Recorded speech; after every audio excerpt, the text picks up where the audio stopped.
Hola a todas y todos, estimados estudiantes, reciban un cordial y afectuoso saludo de su docente de Derecho Procesal Penal 2, Andrés Palacios Rodas. El día de hoy vamos a tener una clase sumamente apasionante de Derecho Procesal, que es el procedimiento penal como tal. En esta clase, ustedes van a conocer las reglas generales.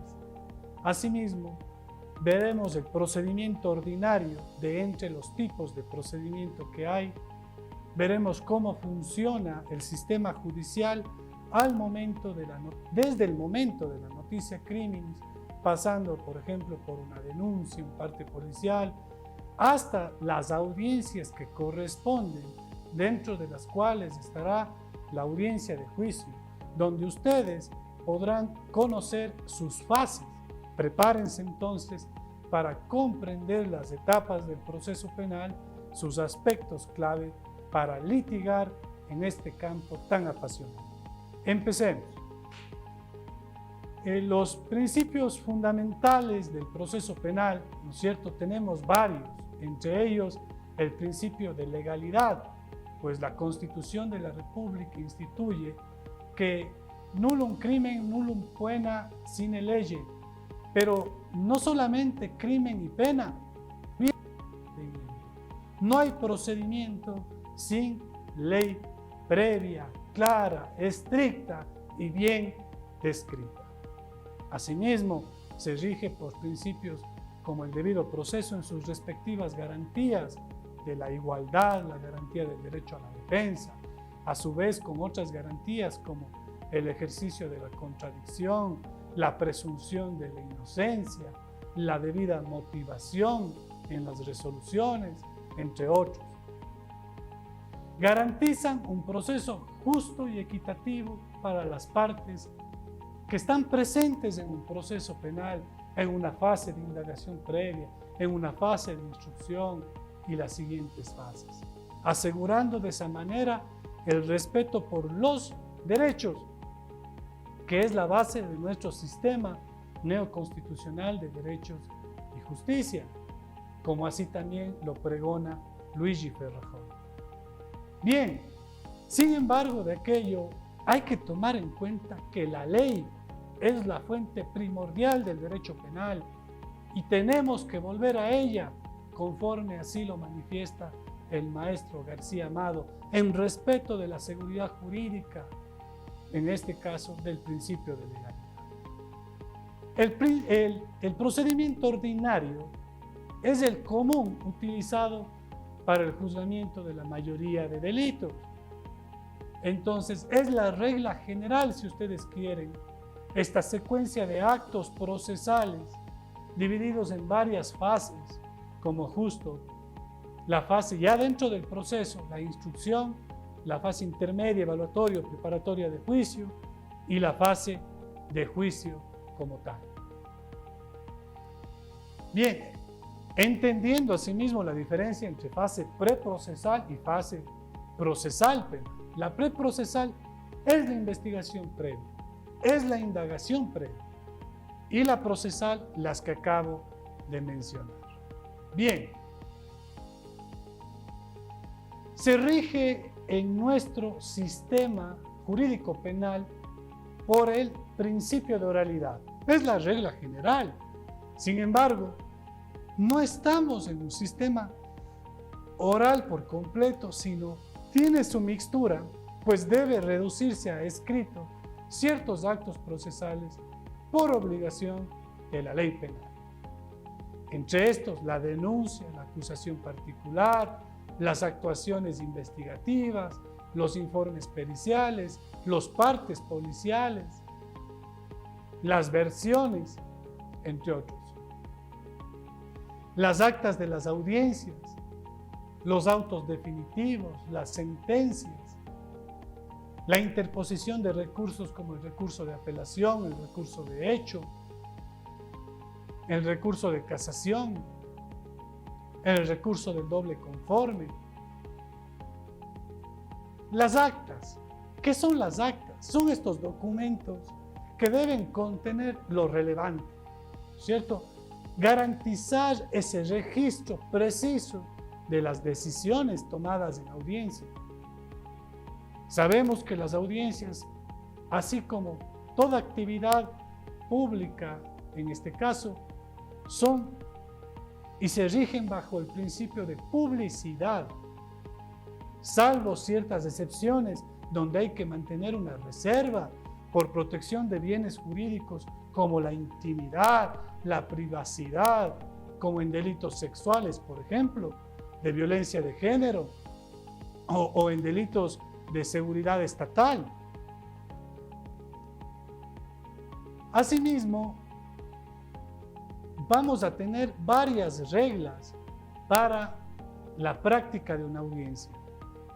Y ustedes las pueden encontrar en el artículo 563 en adelante del Código Orgánico Integral Penal. Como por ejemplo, ¿se podrá suspender o no una audiencia? Claro, pero con justificación, con una decisión judicial. ¿Qué debe darse en una audiencia? El cumplimiento de varios principios: inmediación, concentración, contradicción, motivación que el juez debe dar en la misma audiencia. Inmediación, este contacto directo que tengo con las partes y con las actuaciones procesales. Contradicción, este ejercicio que las partes tienen para replicar los argumentos presentados en sus contras y actuar prueba a favor de sus aciertos.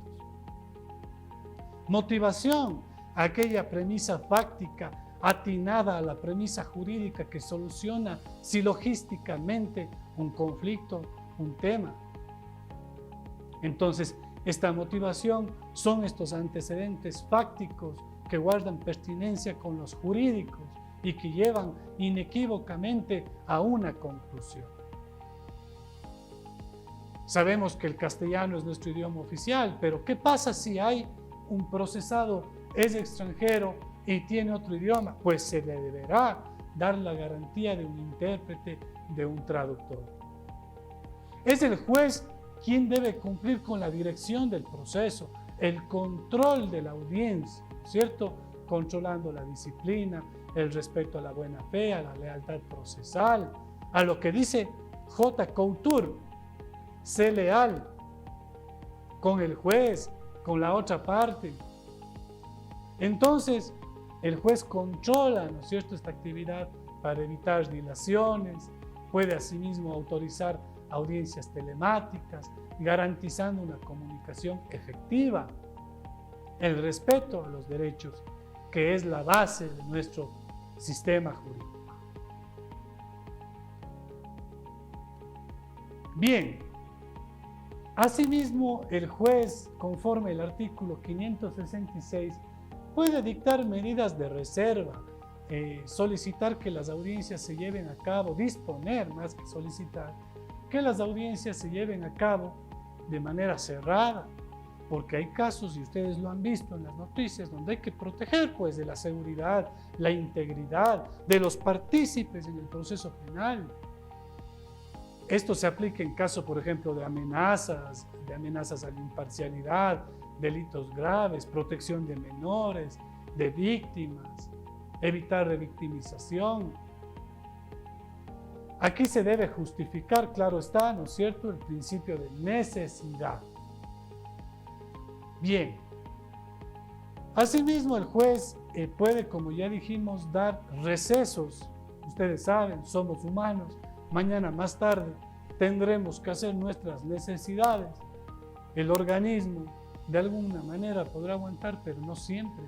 Tendremos que solicitar fundadamente al señor juez y el juez consciente deberá darnos aquel receso. Las partes pueden asimismo objetar, queridos estudiantes, pero aquí hay que tener en cuenta que las objeciones no son solo pues de las preguntas en un interrogatorio y un contrainterrogatorio o de las respuestas asimismo en estas fases, sino también de aquellas actuaciones desleales que atenten la buena fe, el debido proceso, o cuando se intente incorporar prueba ilegal, prueba improcedente. Es necesario que un proceso penal, un procedimiento, respete lo que establece tanto la Constitución de la República, los organismos internacionales que forman parte del bloque de constitucionalidad, así como el Código Orgánico Integral Penal, las reglas de una justicia especializada. Pues. ¿Cómo es posible que se manejen casos de femicidio, de violencia de género, de delitos sexuales por fiscalías no especializadas, por unidades judiciales no especializadas, tribunales no especializados? Este es un tema en el que hay que seguir trabajando y hay que exigir. Y si es que está en la ley y no se cumple, de ahí nomás da mucho que desear y permite que abogados argumenten de lado y lado en contra de lo mal llevado que puede estar un proceso por esa razón. Bien, aquí es importante tocar un tema que asimismo debemos poner mucha atención, y que es la excusa y la recusación. La Corte Interamericana de Derechos Humanos, la Constitución de la República, tratados internacionales, Código Orgánico Integral Penal, Código Orgánico de la Función Judicial, exigen que un juzgador, que un fiscal, sea imparcial, independiente, objetivo, si ustedes quieren. Pero ¿qué pasa cuando yo tengo dudas de aquella imparcialidad? La Corte Interamericana ha dicho, basta una duda sobre la falta de imparcialidad de un juzgador para que sea separado de un proceso, por ejemplo. Y es ahí que yo he hecho un cuadro comparativo sobre la excusa y la recusación, que no son sino figuras que nos van a permitir o van a permitir que el juez por cuenta propia se separe del proceso. Motivos, varios, ¿cierto? Para la excusa. Yo como juez veo que es mi cuñado, pues el que está aquí. No, hay un grado de parentesco. No puedo conocer esta causa. O tengo intereses económicos en esta empresa que se encuentra procesada. Cuidado, tengo conflicto de intereses. Pido la excusa. Yo no puedo conocer ese caso. Y eso también tiene que ver con el aura interna, pues, con el fuero interno. Yo ayer tuve un delito en donde ya resolví en tal sentido, donde intervinieron las mismas partes. Estoy a lo mejor predestinado a resolver en el mismo sentido, lo cual resta el principio de imparcialidad. Entonces tendré que, ¿qué hacer? Excusarme del conocimiento, ¿cierto?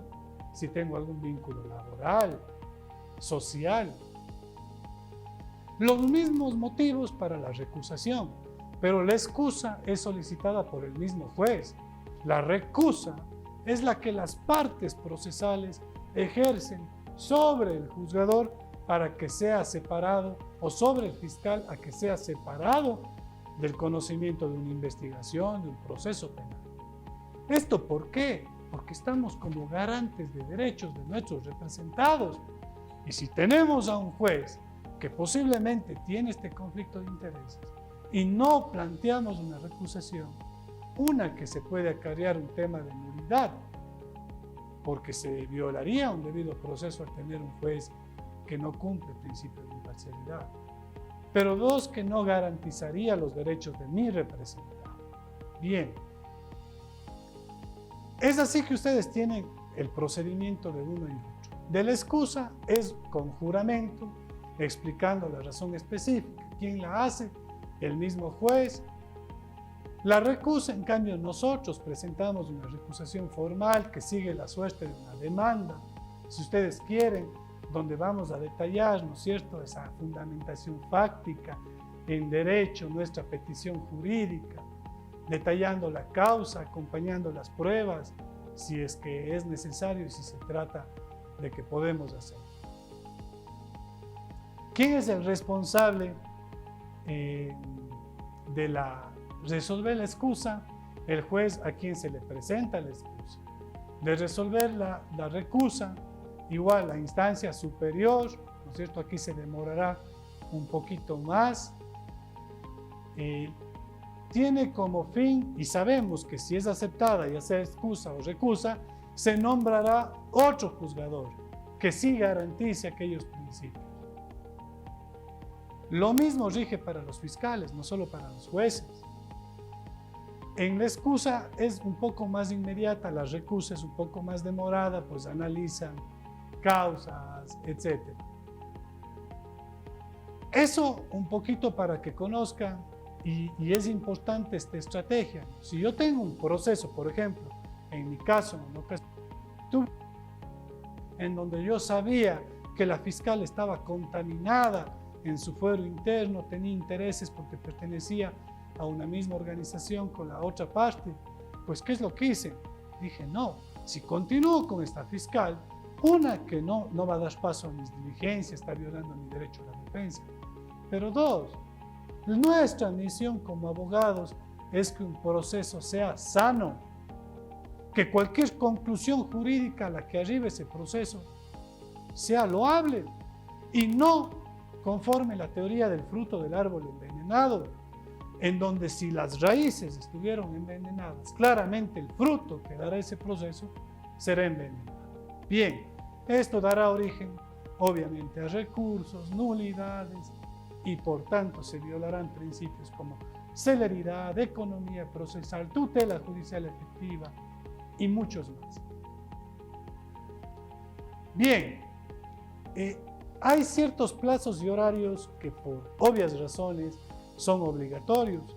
La norma del Código Orgánico Integral Penal es una norma de carácter público que no permite interpretaciones analógicas que generen sanción o procedimientos distintos. Debemos acatar en base al principio de estricta legalidad en sus 4 vertientes: lex certa, lex praescripta, lex praevia, lex stricta scripta, ¿no es cierto? Entonces, si estamos así, tenemos que los plazos y horarios todos los días, en derecho penal, todos los días y horas son hábiles, excepto para la interposición de recursos. Los plazos contamos a partir de la notificación, claro está, desde que tengo conocimiento, ¿no es cierto? Hay casos donde la notificación se hace en audiencia, hay casos en donde se hace por escrito, como por ejemplo aquellos actos procesales que dimos lectura y que deben ser, ¿no es cierto, amigos?, reducidos a escritos, como la sentencia, por ejemplo. Para yo interponer un recurso, contaré desde que me notificaron con la resolución oral o con la sentencia por escrito, con la sentencia. ¿Por qué? El recurso de apelación procede contra la sentencia, por ejemplo, ¿cierto? Bien. Asimismo, hay varias reglas para actuaciones procesales, entre ellas reglas para la actuación en la fase preprocesal, en la fase procesal. Aquí podrán recetarse todos los días y horas de actuaciones. Por ejemplo, las audiencias se realizan en el horario judicial, salvo ciertas excepciones que en mi caso las hemos tenido, ¿no? Audiencias que hemos salido 8 de la noche, que incluso para no perder la continuidad se ha tenido que llamar en otros días, etc. Las audiencias, por ejemplo, de formulación de cargos por delitos flagrantes, deben respetar plazos específicos, términos, como ahora, y ya antes eran 24 horas, ahora a partir de la reforma 72 horas de continuidad para temas de flagrancia. Sin embargo, el Consejo de la Judicatura garantiza, dice la norma, el funcionamiento del sistema penal durante las 24 horas, los 7 días de la semana. Bien. Temas interesantes como que la notificación debe, sí, mandatorio, debe realizarse con 72 horas de anticipación, salvo en casos de delitos flagrantes. Hay autos definitivos que se notifican en la misma audiencia, con ese pronunciamiento oral. Sabemos que las partes tendrán acceso a solicitar copias electrónicas, documentos procesales. Vemos que hay un expediente, que hay un número de registro, que el fiscal tiene, desde que conoció la infracción, es registrado un expediente, ¿cierto?, con un número, que puede ser físico, electrónico, en donde se registran todas estas actuaciones procesales, medios en este caso elementos de convicción. Y aquí es importante señalar que no se viene cumpliendo ciertas cosas, como por ejemplo el audio de las audiencias. Resulta que tiene que ser íntegro, que debe haber la reproducción fidedigna de lo actuado. Y nos topamos cuando solicitamos audios que los mismos están mutilados, recortados, no hay tal o cual pericia, tal o cual testimonio, lo cual claramente podría afectar un derecho a la defensa, ¿no es cierto? Bien, a su vez es importante también conocer sobre las fases. La indagación previa o fase de investigación previa, ¿no es cierto?, permite reunir elementos de convicción para decidir si el fiscal titular de la acción penal pública va o no a formular cargos. Permite asimismo que el investigado abone elementos de descargo, aunque no es su obligación. Quien debe desvanecer el estatus de inocencia es el órgano fiscal a través de su acusación con elementos y ya luego con prueba clara, ¿no es cierto?, inequívoca, unívoca. Sabemos ya cómo se conoce de la infracción penal, la noticia criminis a través de denuncia, partes informativos, partes policiales, providencias judiciales, como por ejemplo, estamos en un juicio distinto a un juicio penal donde se ha falsificado un documento y yo como juez oficio a que en Fiscalía General del Estado investiguen ese delito. Por ejemplo, las versiones en Fiscalía, ¿no es cierto?, pueden ser sin juramento, con juramento, dependiendo del caso. Si es un procesado, es libre y voluntario, no se le puede obligar, se le permite el derecho al silencio. Asimismo, se registra el contenido de la versión. ¿Esto para qué? Para que los otros intervinientes puedan ejercer la contradicción, el derecho a la defensa. Existen las famosas actuaciones fiscales urgentes en casos esenciales donde se pueden perder indicios. Hay investigaciones, bueno, la investigación como tal es reservada, pero esto no quiere decir pues que a mí como parte procesal me van a negar el acceso a tal o cual documento para poder ejercer en debida forma mi derecho a la defensa. Habrá sanción si divulgo la investigación reservada, pero hasta ahí nomás. Tienen que darme el chance de ejercer el derecho a la defensa. Vamos a ver que la investigación tiene una duración, como ya dijimos, hasta 1 año en delitos sancionados con menos de 5 años, hasta 2 años en delitos sancionados con pena de más de 5 años.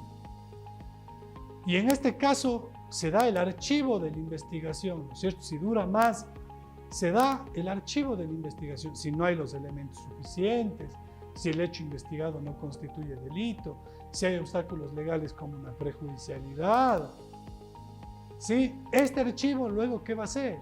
Ratificada o revocada por un juez. Bien, aquí hay que tomar en cuenta un tema práctico. ¿Qué pasa si pasó ya el tiempo que permite la ley para la duración de la investigación y mandan el archivo? ¿Ahí terminó? No. Mientras no prescriba la acción penal pública, yo con un elemento de convicción puedo ir directamente a una formulación de cargo. Lo que no puedo hacer es seguir investigando por fuera del tiempo determinado en la ley. Pero si tengo un elemento de convicción fuerte que me permite formular cargos, entro directamente a esta fase procesal. ¿Qué pasa si una persona tiene trastorno mental? Se ordena a un perito médico que lo determine y según lo que aquel determine, veremos el curso del proceso, si se instruye, si se adopta una medida de seguridad, etc. Bien, es así, amigos, que llegamos, ¿no es cierto?, a estas fases. Ya la indagación previa es preprocesal, la fase procesal, en cambio, nosotros vamos a tener ya la instrucción fiscal que inicia con la formulación de cargos. Se formulan cargos básicamente cuando hay elementos de convicción suficientes que permitan determinar, por una parte, materialidad de la infracción o la existencia de la misma, y por otra, responsabilidad de quien va a ser procesado. Bien, podría durar, ¿no es cierto?, 90 días, en tránsito 45 días, no más de 65, en delitos flagrantes no más de 30. Si se da una reformulación de cargo, se puede dar 30 días más, que son días plazo. Ojo, no son días término. ¿Cuándo termina la instrucción fiscal?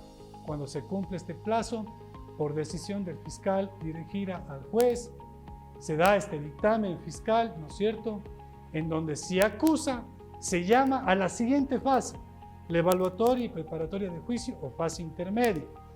Y si es que no, pues se dicta el auto de sobreseimiento.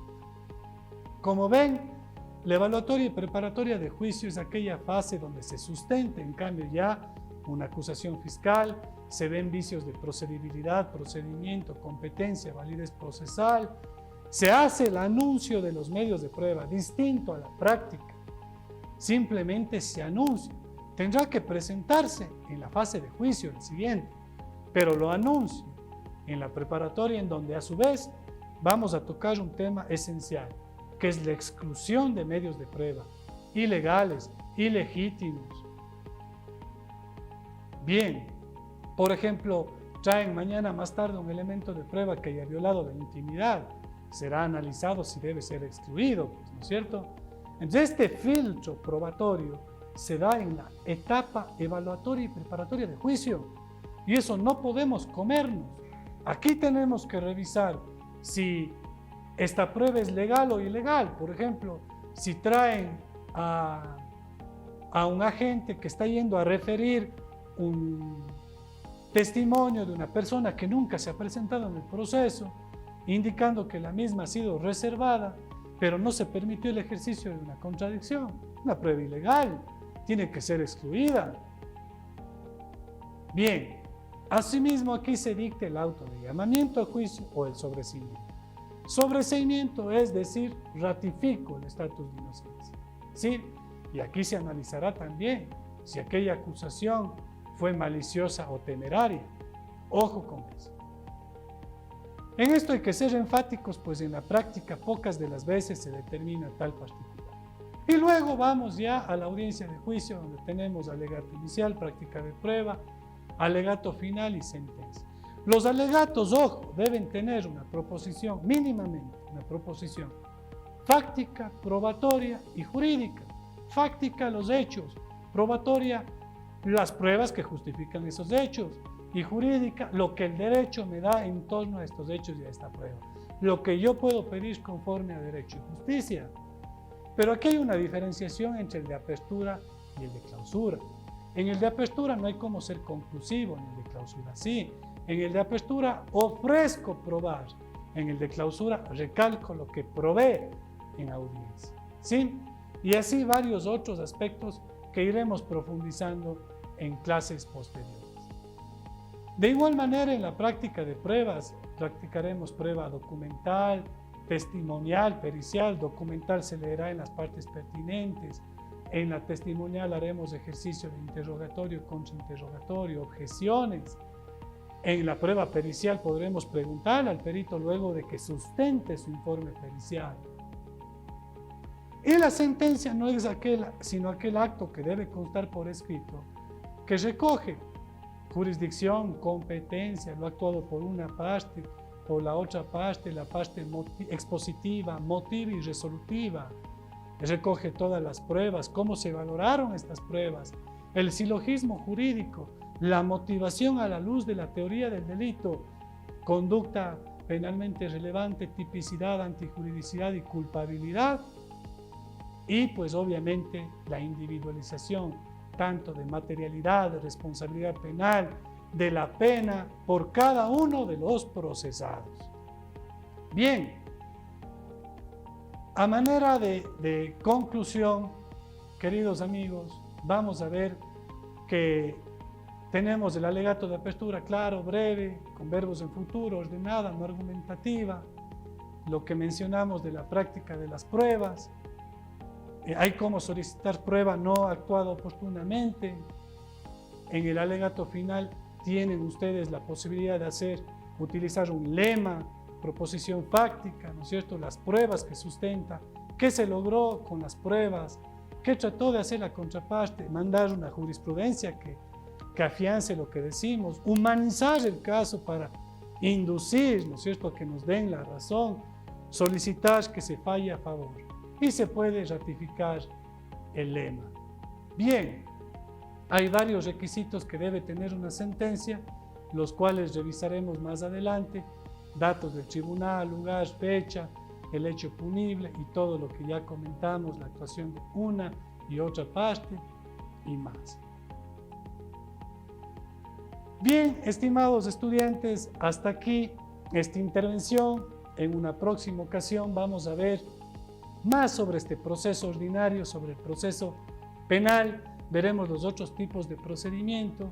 Lo importante es que ustedes conozcan integralmente estas reglas para que puedan asegurar un juicio justo, objetivo y en cumplimiento de los principios y derechos garantizados en nuestro ordenamiento jurídico. Hasta aquí mi intervención. Gracias.